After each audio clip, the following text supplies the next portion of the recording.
आज हम जिस विषय पर बात करेंगे वो है क्रोध। क्रोध वो भावना है जो हमारे सारे जीवन को घेर कर रहता है। क्रोध को ना उम्र की मर्यादा है, ना ही ज्ञान की। कब, कहां और किस कारण से क्रोध पैदा हो जाए वो कोई नहीं जानता। और जब क्रोध जन्म लेता है तो तुरंत ही विचार करने की शक्ति खो जाती है।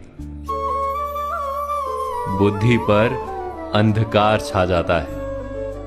वर्षों के संबंध पल भर में टूट जाते हैं। सारा जीवन बिखर जाता है। किसी भी कारागार में जाकर देखिए, अधिकतर अपराधी क्षण भर के क्रोध का दंड भोगते हुए दिखाई देंगे, पर फिर भी हम क्रोध पर अंकुश नहीं लगा पाते। बार बार हम क्रोध ना करने का प्रण तो लेते हैं, पर बार बार हमसे क्रोध हो जाता है। ये क्रोध वास्तव में क्या है, क्यों जन्मता है और क्यों अंकुश में नहीं रहता? उदाहरण के लिए आप एक बालक को देखिए। उसे किसी वस्तु की इच्छा होती है और उस समय अगर उसे वो नहीं मिलती या कोई उसे भयभीत करता है तो वो प्रतिक्रिया देता है।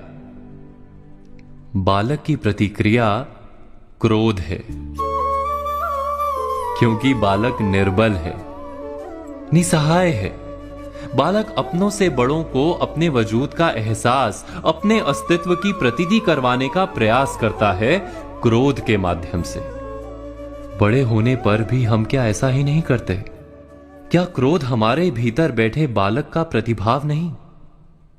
अर्थात क्या क्रोध वास्तव में केवल बालक जैसे व्यवहार का नाम नहीं?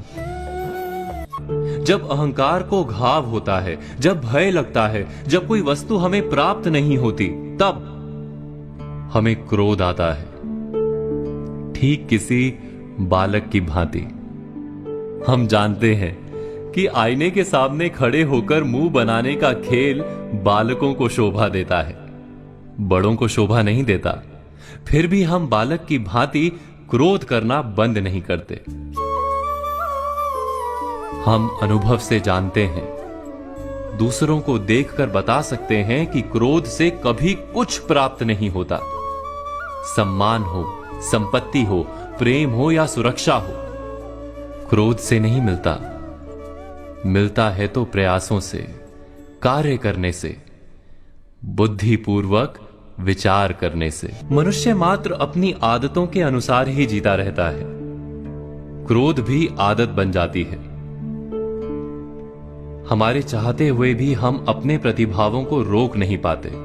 हम स्वयं को बड़े या पुख्ता मानते हैं, पर थोड़ा सा कारण मिलते ही हमारे भीतर का बालक क्रोध कर बैठता है। अर्थात क्रोध वास्तव में और कुछ भी नहीं, हमारी बालक बुद्धि का नाम है। जैसे ही हम इतना स्मरण में रखें कि हम बालक नहीं, बालक जैसा व्यवहार हमें शोभा नहीं देता, वैसे ही क्रोध स्वयं ही बंद हो जाता है। क्या ये सत्य नहीं? इस पर विचार मनन अवश्य कीजिएगा।